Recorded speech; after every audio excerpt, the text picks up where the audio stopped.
That my mind just went. That Maddie and Josiah and their mom help with the SMS ski team. It's true you can never keep up with Maddie. Very fast skier. I think his favorite trick that he liked to pull on everybody on the ski team, he liked to ski up behind you as quiet as he could and stick a ski pole in between your skis and make you fall.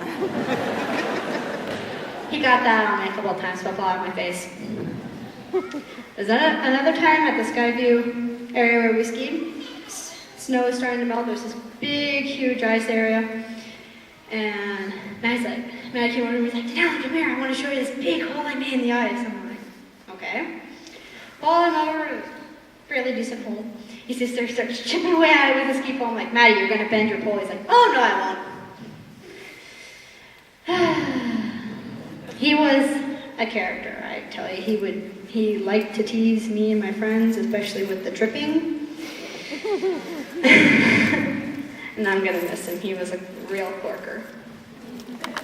Thank you for sharing. If anyone else wants to share, we just invite you to come down as we're sharing. He showed them his garden, and he showed them his fort that's in the ground, and a bunch of stuff, and they were absolutely amazed at this child. And then we ran into him again at the end of the week over, and I took them to Seward so his host family could, pick them up there.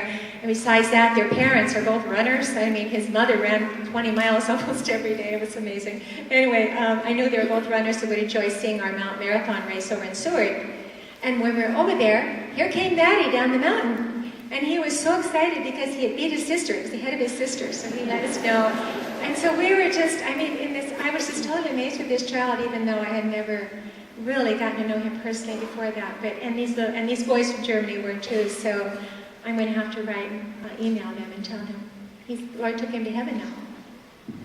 Thank you for sharing.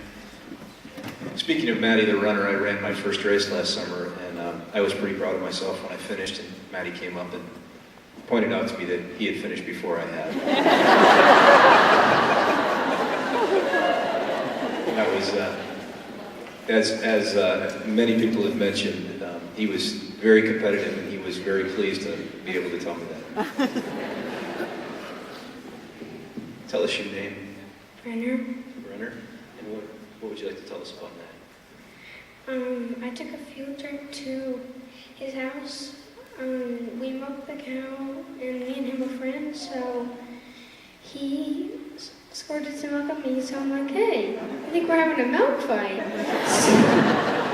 So I grabbed another and just started squirting at him, and sooner or later, I think his brother said, how much milk's in the can? There's a lot more milk on you guys than there was in the bucket, huh? Yeah. We'll have two more people right now, and then we're going to have the cousins come up and sing a song, and then we'll have time for some more stories in a minute. So we'll have two more right now.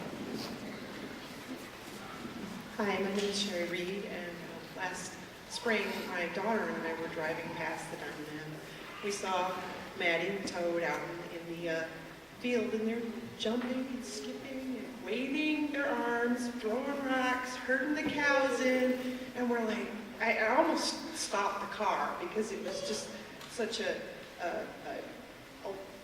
the joy that both of them showed. And I ended up telling, a day or two later, I ended up telling Rana about this, and she said someone else had seen that also, and we came and talked to her about it, and they got to talking, and she ended up leading them to Christ through this, and I thought, wow. But that particular scene plays through my mind, and my family has heard this story many times, and even when he was alive, and this mundane task that they were doing, they just found how to be happy at it, and it has given me a sense of how to be happy in little mundane tasks. Mm-hmm.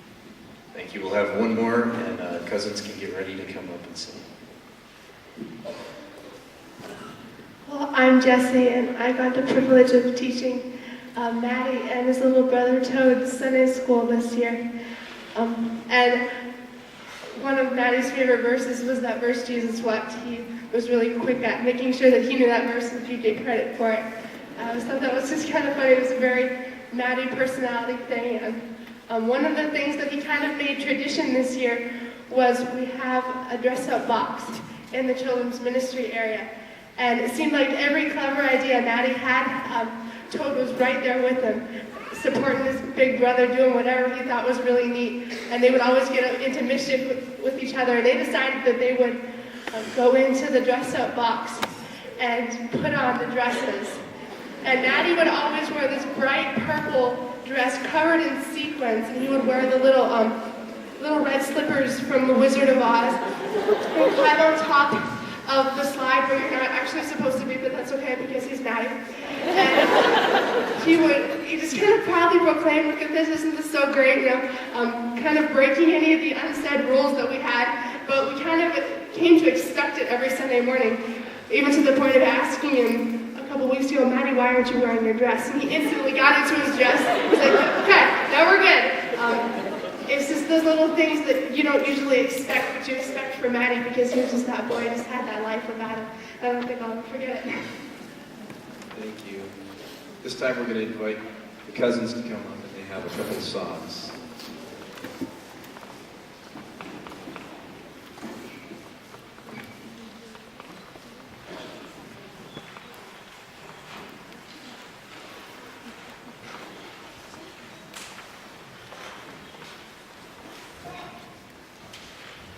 This first song I'm going to sing has a kind of a cool backstory. This Sunday at church, one of the more intense, real, and loving experiences I've ever had on a Sunday morning.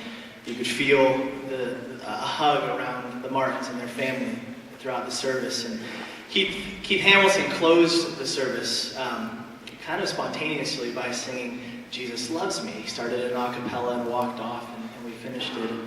And it was a powerful experience, but more than he knew, because just 5 days earlier, at the Martins home group, they had, the time was over. It was actually about a week ago, almost to the minute, right now this evening.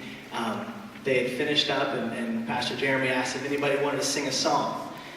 And it was dead silent for a few seconds, and in the back piped up a little voice, and it was Matti, and he asked if they could sing "Jesus Loves Me." And so very likely the last song, the last worship song that Matti sang on this earth, but now he's singing up there in heaven with Jesus. And so the cousins and brothers and sisters are going to join with us this evening, singing with Matti, him up there, us down here, about the love that Jesus has for Matti and for each one of us.